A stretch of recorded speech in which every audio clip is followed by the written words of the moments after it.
இந்த தாவேக அரசாங்கம் அமைஞ்சோடனே ஒரு மிகப்பெரிய மாற்றம் கொண்டு வந்திருக்காங்க. அது என்ன மாற்றம்னா, கடந்த திமுக ஆட்சியில அறநிலைத்துறை கீழ இருக்க கோயில்களுக்கு ஒரு சர்ப்ளஸ் அமௌண்ட் வருது, அதாவது கோயிலுக்கு வரக்கூடிய வருமானம் இல்ல, தேவைக்கு மிகையான வருமானத்தை வைத்து அந்தந்த கோயில் பேர்லயே கல்லூரி ஆரம்பிச்சு மாணவர்களுக்கு இலவசமாகவும் எளிய கட்டணத்திலும் பல்வேறு கோட்டாகளிலும், அதாவது ஸ்போர்ட்ஸ் கோட்டா போன்ற பல்வேறு கோட்டாகளிலும் இலவச கல்வி தரக்கூடிய ஒரு திட்டத்தை திமுக அறிவிச்சாங்க.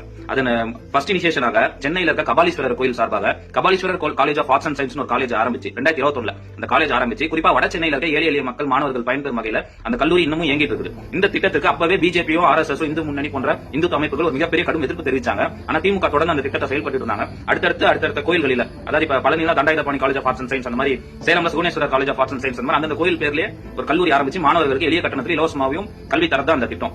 ஆனா இப்ப தாவேக ஆட்சி அமைஞ்ச உடனே அறநிலைத்துறை அமைச்சர் ரமேஷ் பண்ண முதல் விஷயம் ஒரு ஜிஓ பாஸ் பண்ணிட்டாங்க. அதாவது கோயில்களிலிருந்து வரும் சர்ப்ளஸ் அமௌண்ட் திருப்பி கோயிலுக்கு தான் போகணும், சாமிக்கு தான் தங்கமா சேர்த்து வைக்கணும், அது வந்து கல்லூரியோ மக்களுக்கு பயன்பெறும் வகையில் அதை செலவிடக்கூடாது. எவ்வளவு அருமையான திட்டம் இல்ல? ஏழை எளிய மாணவர்களுக்கு எதுக்கு கல்வி கொடுத்தா அவங்க அறிவு வந்துடும்ல, கடவுளுக்கு அது தங்கமாவே சேர்ந்துட்டு இருக்கட்டும், அது என்னைக்காச்சும் ஒரு நாள் எவனா சாட்டியா போட்டுப்போம்.